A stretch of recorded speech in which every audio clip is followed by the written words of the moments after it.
Your daily dose of sports talk is here. Highlights, interviews, and analysis. From the entertainment capital of the world, SportsWrap with Jason Page starts now. Yes, it does, and great to have you with us on this Thursday edition of the show. We got a lot to do over the next 60 minutes.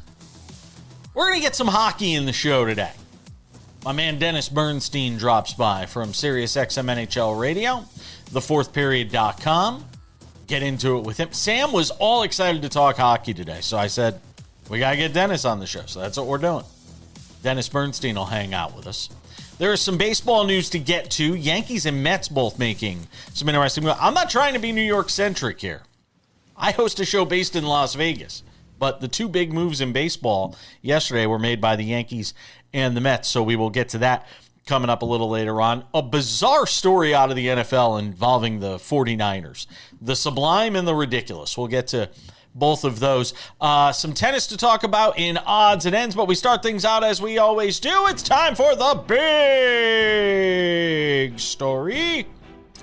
And the big story today leads me to the NBA, where the average ticket price, now look, wherever you are in America, your perspective is your reality. So if you're a fan of the New Orleans Pelicans, what it costs to go to an NBA game may not be the same as it costs to go to a Memphis Grizzlies game, as it costs to go to a Thunder game, a Rockets game, a Mavericks game, a Spurs game, a Heat game.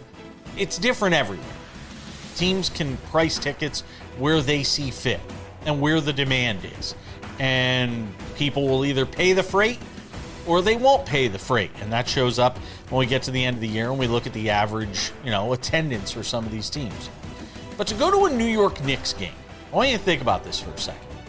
The average ticket price for a New York Knicks game, and I'm sure they sometimes price these things different based on who they're playing, $250 to $400 per game. That's the average ticket price for a New York Knicks basketball game. Family of four, that's $1,000. Let that sink in for a second. And we're not talking about sitting in the Spike Lee seats. We're not talking about sitting in the Tracy Morgan seats or the Ben Stiller seats. We're talking about seats, somewhere in the bowl, but you're not sniffing the sweat, if you know what I mean. $250 to $400, the average ticket price. Last night, the New York Knicks played the Brooklyn Nets at Madison Square Garden. You can see where I'm going with this. The score of the game at the half was absurd. The final score was the most absurd. It was the all-time biggest rout in the history of the New York Knicks, who have been around a while. 120 to 66. I hope you took the under, by the way. Sam Yarnell did. He was thrilled about it. 120 to 66. The Knicks nearly doubled up another NBA team. And by the way, we're not talking about Murderers Row Knicks here. They had dropped 4 straight. They've been playing terrible basketball. They just had a team meeting. The Knicks have been bad. And they beat the Nets last night by 54 points, 120 to 66. The Knicks should give a refund. And I know you're going to sit here and say, wait a minute, the Knicks won. Why should their fans be mad? Why should they get a refund? There's nothing that is entertaining about going to watch a basketball game that ends in a 54-point blowout.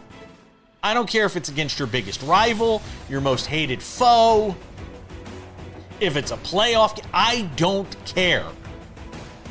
The Knicks should get in touch with every one of those fans that they can possibly reach out to and say, here's either a ticket to another game, or here is a half a refund on your $250 to $400 on average ticket price for this particular game. We're going to give you money back. God knows the Knicks can do it. It would be the right thing to do, because I would be booing. I know this sounds crazy to people. Why would you boo? Your team won. I'd be booing because sports is supposed to be entertainment. Sports is supposed to be a distraction. Sports is supposed to be something you go and enjoy. What's enjoyable about watching a team win by 54 points? There is nothing enjoyable about what took place last night between the Knicks and the Brooklyn Nets. Nothing. The Lakers charge similar prices. If it happened in LA, I would say the same thing. In fact, there have been teams in the history of the NBA that have done stuff like this. I think the Phoenix Suns might have done it a year or 2 years ago. And it might have even been with this current ownership group, where they actually said, okay, we're actually going to give money back. We're actually going to give money back. We're actually going to give a refund to fans because what they saw tonight was so horrendous. Because the product we put out, and that's what it is, it's a product. Like anything else that you consume as a consumer. An NBA game is a product. What about that product at Madison Square Garden on Wednesday night was entertaining?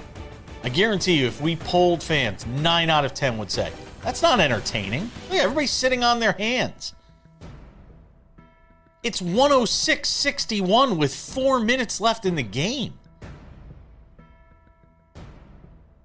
And if not the Knicks, the NBA should step in and do something. Now I realize this is pie in the sky. It won't happen. It won't. Because fans won't collectively be outraged enough. But there isn't anything about what took place at Madison Square Garden last night that the NBA should be happy about. You've got the Nets, who are clearly tanking, trying their best to get the top pick in a draft that is sure to be laden with some really good talent. No consensus number one pick yet, but certainly a draft that I think a lot of people are excited about in terms of the guys that are going to be coming into the league. And hey, maybe the Knicks get back on track with this win that they got on Wednesday night. Maybe the team meeting did something, but we all know generally that's just window dressing for things when they're not going well. And maybe it's just the midseason sort of malaise that teams go through. But fans should get a refund, because what happened at Madison Square Garden last night, not entertaining, not good for the consumer in the least. We're coming back to talk some NFL. Sam Yarnell's with me next.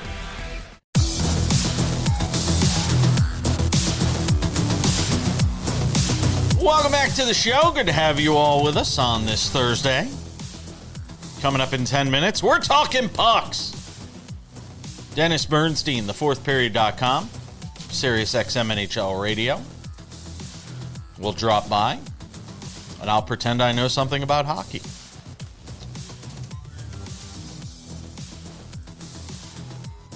Your Buffalo Sabres had a signing, didn't they, Sam Yarnell?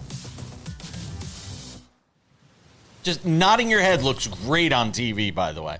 And on the podcast, I think people probably love listening to the sound. People love the way that nodding my head sounds, Jason. Yes. I've actually gotten messages. Yeah. I've gotten messages. Shout out to our listeners from sea to shining sea and overseas as well. They all reach out. They say, Sam, our favorite sound that comes out of your mouth, it's when you nod your head. Thank you. Couple of weird stories out of Niners land that I wanted to get to today. It's kind of a lighter day in the news. And tomorrow we'll do a ton on the preview side for the AFC and NFC championship game. So relax. Or as Aaron Rodgers would say, RELAX, relax. Brandon Ayuk, not going to be back with the Niners. There is the sublime and then the ridiculous when it comes to the Niners that I want to get to today. Coming off this amazing season, by the way, in which they went much further than I think anybody would have anticipated considering all the injuries they had, which we'll get to in a moment because that is part of the ridiculous. Brandon Ayuk apparently will not be back with the team, according to general manager John Lynch. Not much of a surprise, though, is it?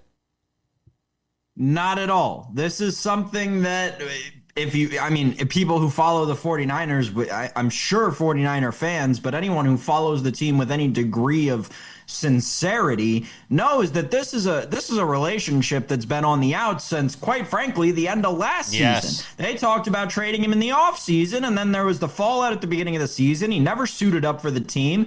Like week 17 or something, they put him on the did not report list or something like that. It was very, very weird, a very odd situation, him going from injured reserve to now being a did not report in like week 17. Never made any sense to anyone. And now you've got John Lynch coming out and saying that he's played his last snap in a 49ers uniform. So just a weird situation. And quite frankly, Jason, the second one that we've seen in the last 3 years between him and Deebo Samuel. If you want to become upset in the NFL, just be a wide receiver one for the San Francisco 49ers, it seems. Yes, it does seem that. Then to the ridiculous. And this is, I've been reading into this whole story for the last, 24 hours, ever since it sort of emerged. And it's this weird story about all the Niner injuries this year and people trying to figure out, and not even just this year, frankly, you could go back, over subsequent years and talk about it feels like the Niners are always banged up, which led somebody out there to try and come up with some crazy theory as to why these injuries have happened. And in the process, they said, well, there's this substation, this Levi Stadium electrical substation that's near the stadium that's contributing to the injuries. What's crazier than that is the fact that the Niners, Sam Yarnell, are actually looking into this as potentially a cause, talking about EMF waves, potentially contributing to all the injuries this team has had this year. I don't even know where to go with this. There have been a ton of different injuries this year. According to Over the Cap, the Niners had 20 players on a reserve list this season, accounting for more than $95 million in adjusted annual value on their contracts, highest amount in the league by nearly $20 million over second place Arizona. Okay, go.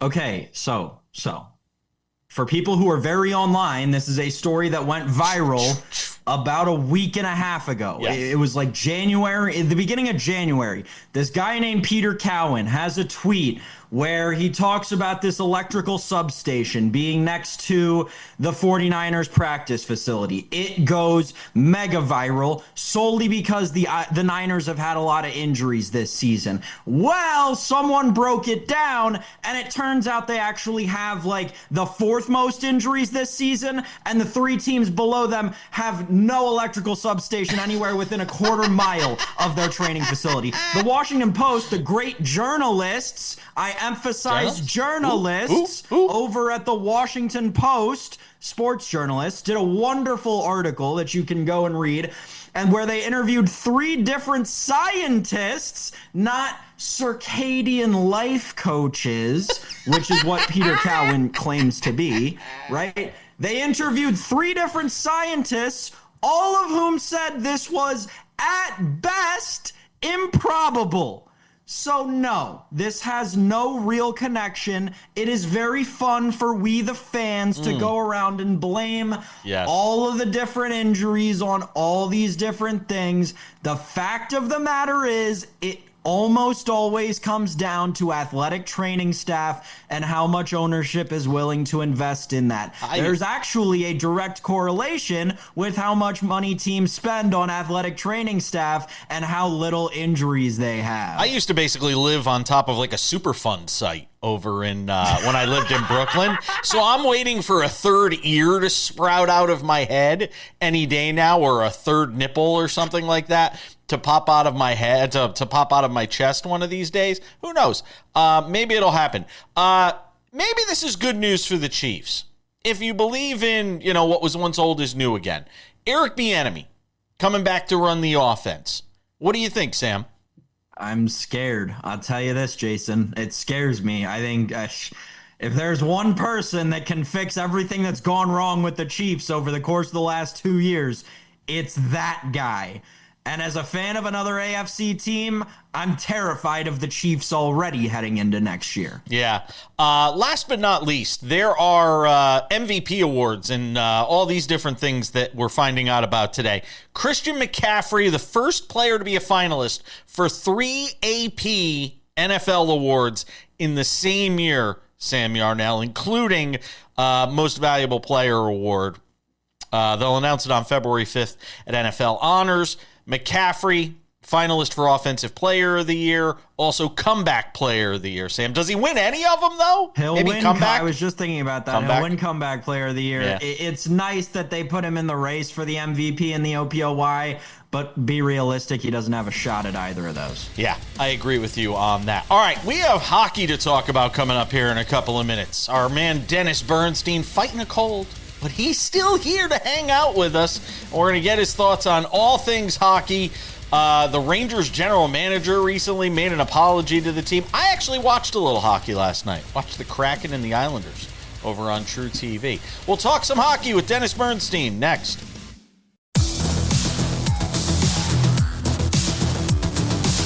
Welcome back to the program. I said we would talk some pucks, and pucks we will talk. Dennis Bernstein, the only guy we do it with. Well, regularly anyway. I mean, we have occasionally sprinkled in other guys, but nobody quite like DB. I have 2 DBs. I have you, and hopefully next week on the show, I was just saying to Sam, we're going to have Doris Burke on the show, does a great job, fantastic. Hall of Famer. She's great. She's awesome. The DB. But Dennis Bernstein, the fourthperiod.com, SiriusXM NHL radio host, hangs out with us on the program today to talk some hockey. When we were, talking throughout the season, we were wondering when the Penguins might sort of start to trail off. It hasn't really happened that way, has it? No, they continue to win. They're playing well. They might add at the deadline. And I think it's a combination of nobody's really stepping forward in the Metro Division other than the Carolina Hurricanes. So it's kind of they play chess and they jump pieces back and forth. But it's been a really good story because JP, that was the one team that was going for Gavin McKenna in the summertime, right? That was the team that had a distinct vision of being bad, getting the first overall pick, and finding the next Sidney Crosby, which some people think Gavin McKenna is. They changed the narrative, and it's all the old guys. Like Gino's played well, Tang's played well, Carson's played well until he's hurt, and they'd have guys like that. There's some redemption seasons there, like Anthony Mantha, who was a non-entity for like years, has a really good season.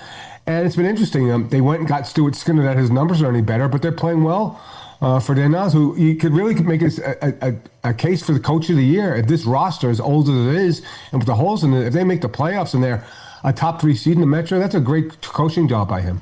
Just stay in the East real quick, and this will be the one Rangers-related question that I'll ask because they're not even worth talking about right now. GM Chris Drury, the pride of Fairfield, Connecticut, out there, basically saying we're doing a rebuild, like admitting it and actually coming out and saying it.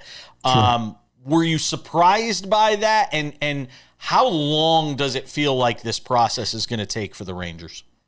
I was surprised by it because this team in October, when you looked at them, they should have made the playoffs. But Fox is hurt. Shesterkin is hurt.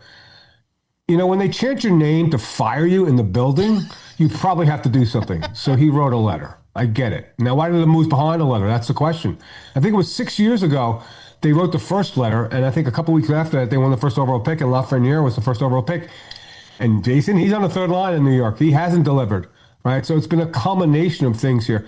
It's the right move. This is an older roster. They want to pay Panarin a lot of money. He's going to be 34 years old. I get it. I understand it. Now the question is, when you move a Trocheck, like when you move maybe a Zibanejad, what are you going to get in return? How are you going to make this team older and quicker? So it's just been a culmination of things. But given the age of the roster, the window's closed on a championship, so it's the right move by Chris Drury. Dennis, real quick on the Rangers, do you think they move Panarin? Yes, they have to. I watched it. They're cooked. They're done. They're done. They have to move him. He's not going to. So where do you think he'll end up? Well, there's another really good Russian winger about a couple hours south by train of New York. He actually might score 1,000 goals. I think Washington would be an amazing fit there, and they've been struggling a little bit as well. So I think that would be a fit. I would blow everybody up by saying Vegas because, just because Vegas gets everybody now, right? But it's not going to be Vegas.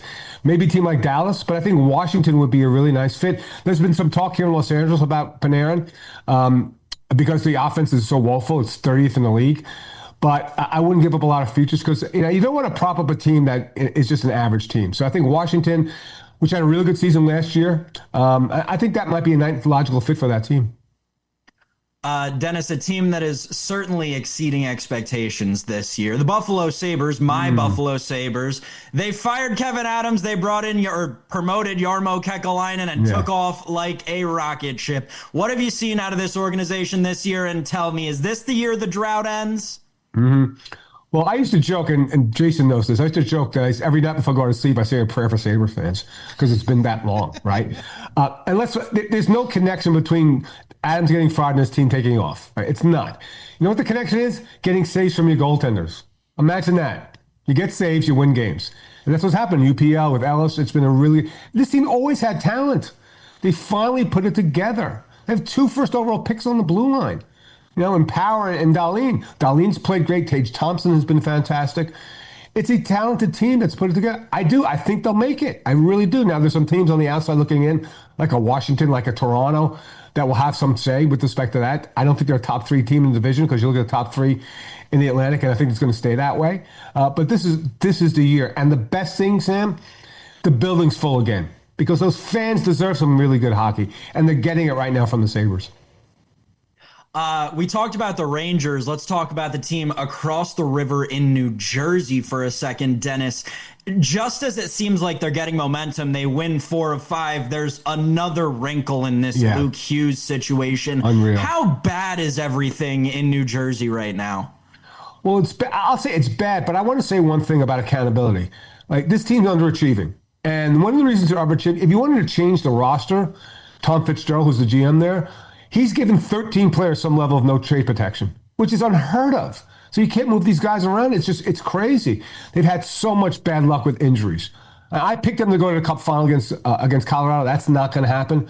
It's just one injury after another. It's like a cursed team. That's what it is. They're very talented. They have the goaltender. They have 2 great centers in Hughes and Nico Hischier. It's just they can't get over this injury hump. This is another impactful injury. They might make the playoffs.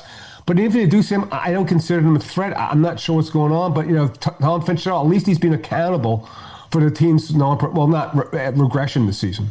Let me get you a thought from you because before the season started, when I asked about the Panthers and the chance for a three-peat, you were kind of sour on it. You were down on that just based on the roster composition, other teams around in the East. What have you seen from them one way or another that gives you either hope or the opposite of hope when it comes to the Panthers right now? Well, I'm in the minority, but I think they're in trouble. They're minus 14 goal differential. They don't have their best player. I saw them against the Sharks at home, and the Sharks look better and quicker. I don't think they're going to make it. I really don't. There's 34 games left. They're going to have to win, 22, 23 games. They have to climb over 4 teams right now to get to the postseason. I don't think they make it. They've played too much hockey. They're too banged up. And it's impossible to win for. Even if they get there, Jason, this team, the way it's personally constituted, does not win the Stanley Cup. Yeah, they'll be dangerous. Yeah, they'll be, people who don't want to avoid them in the first round. This is not a Stanley Cup winning team. It just isn't. Just too many factors going on for me to think that they could be a dangerous factor with respect to a three-peat. All right, we've talked a great deal about the Eastern Conference. Let's focus on the West. Dennis Bernstein's going to hang out with us for one more segment, and we'll get some thoughts with him. And during the break, he'll yell at me when I tell him I still have not been to a Golden Knights game, despite the fact that I know. See that look? Look at that look. I deserve it. Dennis Bernstein hanging out with us from SiriusXM NHL Radio in the 4th period. Don't go anywhere.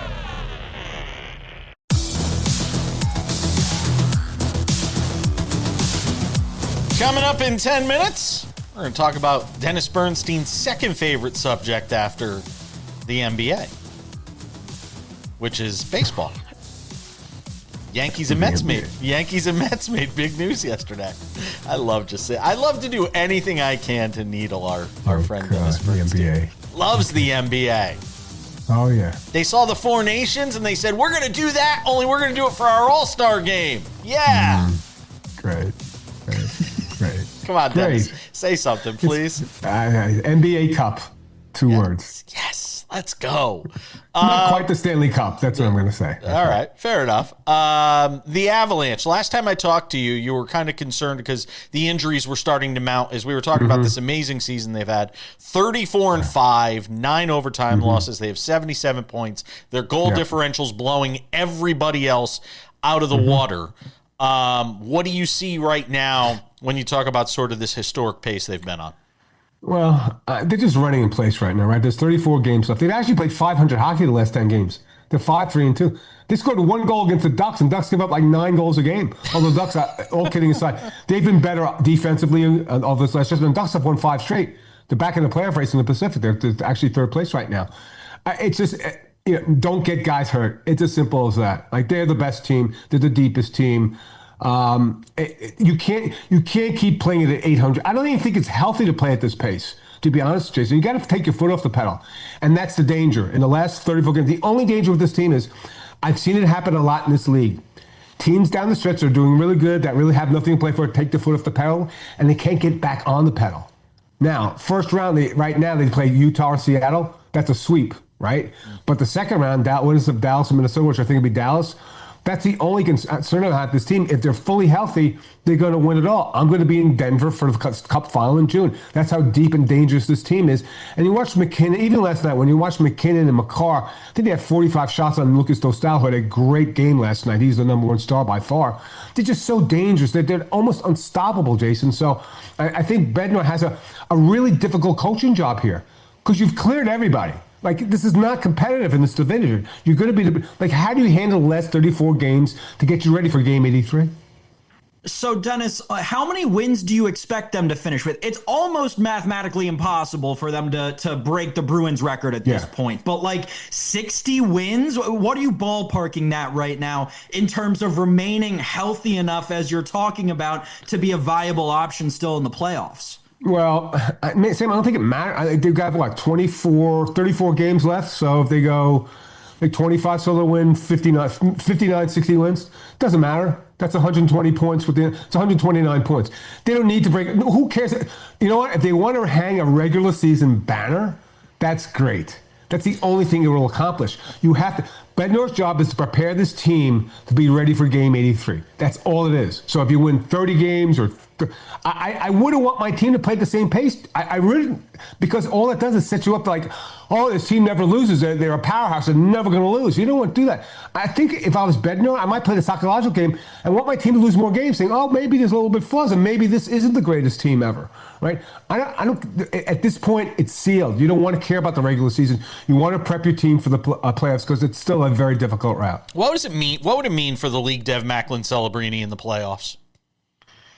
It would mean a lot. It would. It would be probably 1 round, but it would mean a lot because Bedard's not going to be in the playoffs. Yeah. Right. So it's because it gets him exposed. Because here's the thing, he's great. His games start at 10:30 at night most times on Eastern time. There you go. And you don't get to see him. That's the challenge of Macklin Celebrini. Is that not enough people? And he comes east against the Eastern teams once a year. Right. But I saw him in LA a couple of minutes ago. He overtook the game.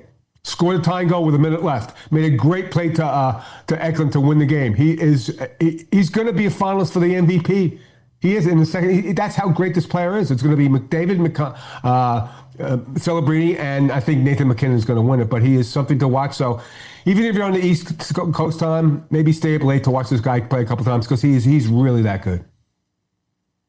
Dennis, do you ever remember a year in all of your years covering hockey where it feels like every single awards race is wrapped up with this many games to go in the season across the board, right? We know, basically already know who's going to win the Hart. You pretty much know that Schaefer's going to win the Calder. The list goes on and on. Do you ever remember a year? Yeah. Sure. Do you ever remember a year that was this similar in terms of having just about every awards race wrapped up with, 30 plus games to go in the season? No, because like you mentioned the Bruins were a dominant team, but they were a team that was individual greatness. Here you have a team with individual greatness, so Makar and McKinnon are going to win their awards, right? And I don't think most fans care about the Selke, right? I think it's the 3 major awards, right? We're talking about because I do get to vote for 5 awards, and I will bet money nobody really cares about the Lady Byng, right? So those are the 5 I award by. So for the 3 major awards, Yes, it might be the earliest it's been decided, Sam. That's a great take by you. I don't recall it being there because it's usually McKinnon, Draisaitl, McDavid, or some other pops up, and it's not the case this year. There's been a nice class, and there's a good class of rookies, but Schaefer's the best one, without question. Like he's carrying this team right now. That isn't that great. So yeah, it's a great take by you. It's probably the earliest these awards have been decided. The biggest threat in the last minute here to the Avalanche in the West, is it my Golden Knights that I have yet to go see a game? Yeah, because of the Rasmus Anderson ad. I think that's it. I think that Dallas, I don't believe. Minnesota needs a center, and they trade for a center now. I would say Vegas. Edmonton is not the same team. They're not as good defensively. Although you never want to take Connor Liam. But I think the only team that could really knock them out would be Vegas at this point. All right. I'm gonna go see. I will go see a game. I promise you. I'm gonna. Are you gonna get out? Are you gonna get back out here before the end of the regular season?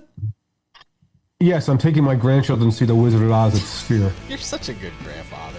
It's my wife. It's not me. Believe me. Oh. You think I want to? I'll be on my phone watching hockey scores. You kidding me? You like the Wizard of Oz. You've seen it already. Everybody loves the Wizard of Oz. Come on. Don't knock the Wizard of Oz. I would never do that. Dennis Bernstein, thefourthperiod.com, SiriusXM NHL Radio. Thank you, my friend.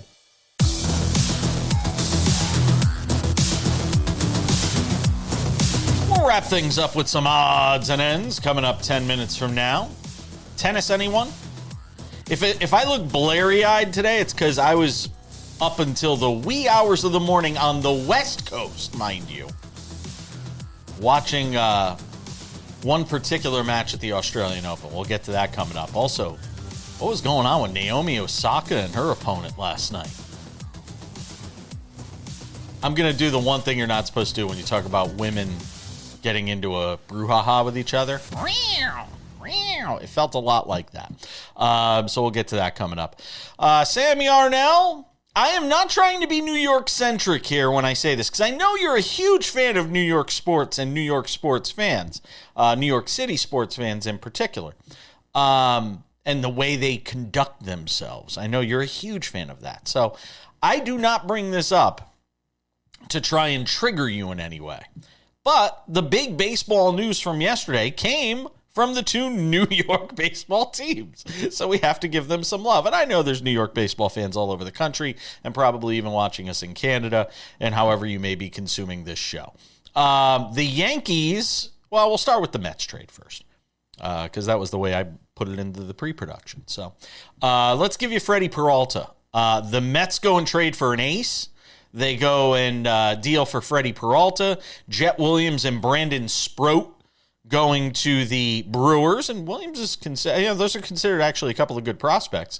And they get back Freddie Peralta to be at the top of that rotation. And look, there's no denying it. The Mets over the last week and a half here have had a very good finish.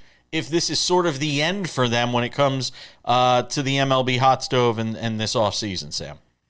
Yeah, there's no doubt. They were definitely upset by losing out on Kyle Tucker. Oh, yeah. And they're certainly overcompensating. I mean, no doubt. The names on paper are great. Is it all going to work together on a baseball field? That is the great question. And the New York Mets are certainly not the franchise of all franchises that should be one to take risks. But hey, who am I to say anything? It's not like the team that I root for has won a World Series 30 years more recent. Oh, no, never mind. That's only very true.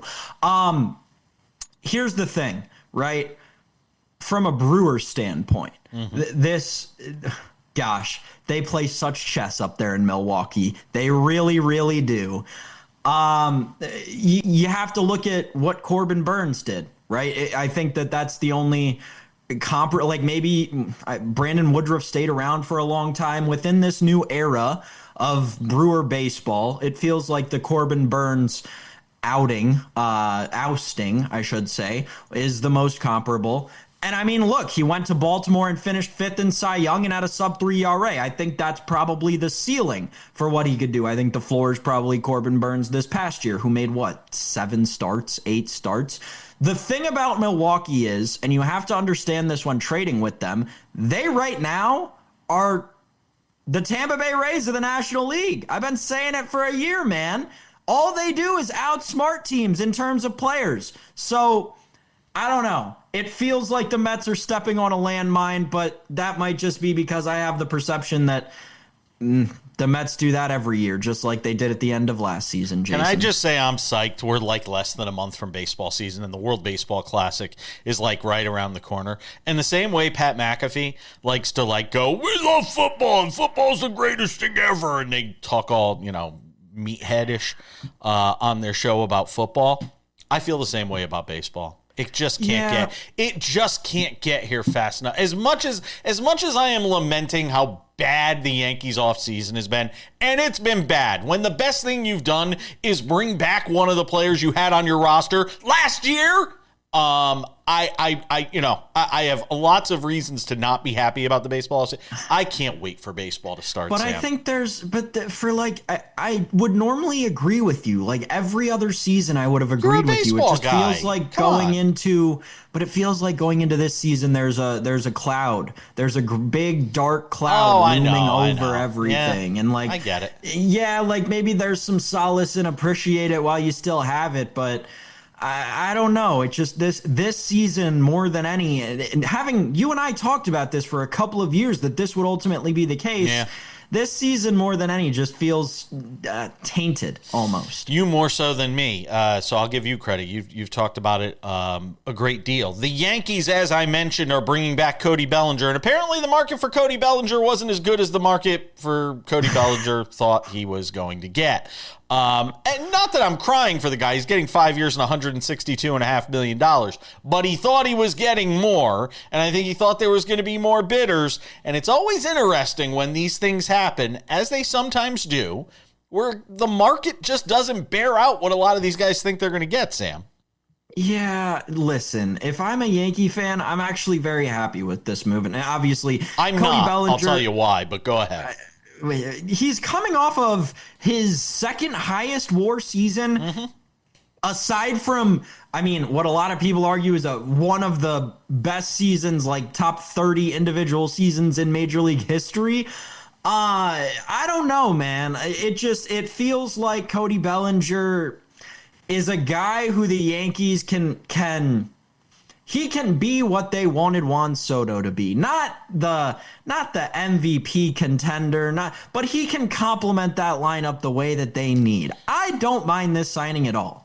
I don't mind this signing, but my problem is the Grisham signing that they had earlier in the offseason, because they are stunting the growth of Jason Dominguez. They have screwed this kid up from the moment they've brought him up. That's true. And I'm telling you, I hope he perseveres and goes somewhere else and is a huge star, and they wind up living to regret the way they have handled Jason Dominguez, because the Martian has not been handled properly by this organization. And it's not the first prospect that they've done this with, where they've screwed it up royally. So I hope things work out. We're coming back. More Sports Wrap odds and ends are next.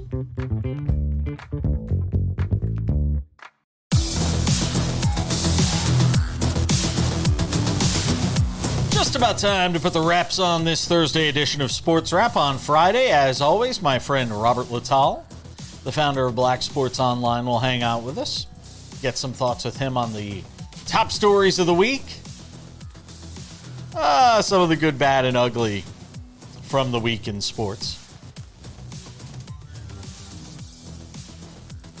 Before we go, a couple of reminders. If you haven't done so yet, make sure to subscribe to the Sports Wrap with Jason Page podcast. Available on all of your favorite podcasting platforms. Spotify, Apple Podcasts, YouTube Podcasts, iHeartRadio, TuneIn, Odyssey, Amazon.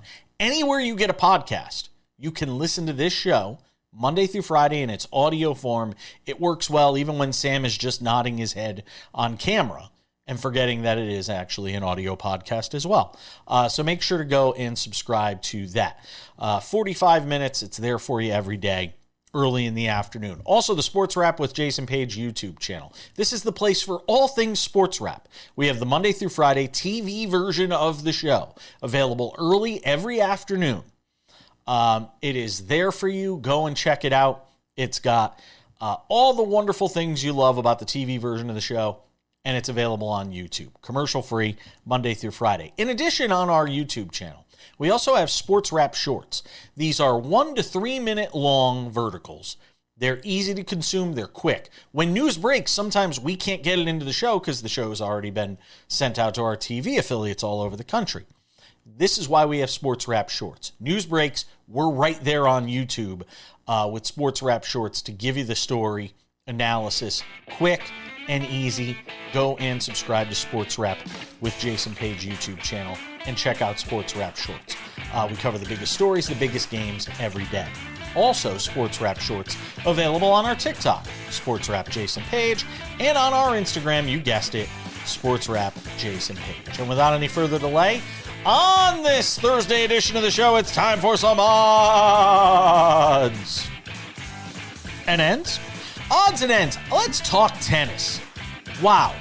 What a performance from Stan Wawrinka last night. The Swiss Dynamo, who has 3 majors, by the way. He's won 3 of the 4 Grand Slams. One of those is the Australian Open. Stan Wawrinka is 40 years old. He's just a couple of weeks shy of his 41st birthday. And Wawrinka last night, in 5 sets and 4.5 hours, beat Arthur Gaya at the Australian Open in the second round. This was a thoroughly entertaining match. If you're wondering why I'm blurry-eyed today, I stayed up until like 1 o'clock in the morning on the West Coast, which means if you were on the East Coast, you don't have any idea this match even took place. Wawrinka was down 2-1 in the match. He comes back, wins the final 2 sets, the final set in a tiebreaker, and gets the win at the age of 40. This was so impressive, what he did in this match last night. At the age of 40 to go 5 sets at the Australian Open. Now, what I will say also about the Australian Open, this weekend's going to be very interesting because the temperatures over the first week of the tournament have been wonderful. In the 70s, it's great. It's going to get into the 110s down in Melbourne over the weekend. And for Wawrinka, who played this match on Friday, he's going to have to play on Sunday. I don't know how a 40-year-old recovers from a 5-set match and then goes and plays in 110-plus degree temperatures. Good luck to Stan. It's his final year of competitive tennis. He's healthy, and here's hoping he can get on a run at one of these majors and make everybody smile a little bit. From Stan Wawrinka to the ridiculous from the Australian Open on Friday in Melbourne. I know. Or Thursday? Maybe it was Thursday because, we're doing the show on Thursday, so it was Thursday. Sorry. I'll get it right. So you had Naomi Osaka against Sorana Cîrstea last night over in Australia. And you could see here, Cîrstea, who's playing in her final Australian Open, I think she's like 34 years old, she was grumpy because you had Naomi Osaka out there, and she's trying to pump herself up, and Naomi Osaka's yelling, "Come on," in between points, and I think at some point even in between serves. Now, I don't know everything about tennis etiquette. I played in high school, and I was on the high school team. I mean, I represented. I know how to play the game. I've hit some balls with our friend Patrick McEnroe, and I don't think I embarrassed myself too badly. But yelling "come on" in between points to try and pump yourself up, or even in between a serve that goes astray for your opposing player, I never knew that was like a faux pas, that you couldn't do that. But apparently you shouldn't. Osaka won the match and afterwards had a icy handshake at the net with Cîrstea. Here's Osaka after the match. Watch for yourself. Sorana Cîrstea is a tough competitor. She came to play tonight. What did it take to get through that one? Apparently a lot of come on, so she was angry about, but whatever.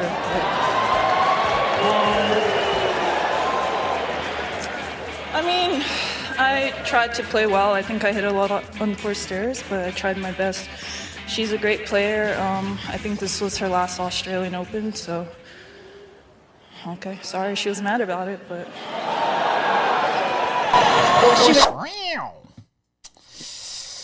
Yeah. I don't know.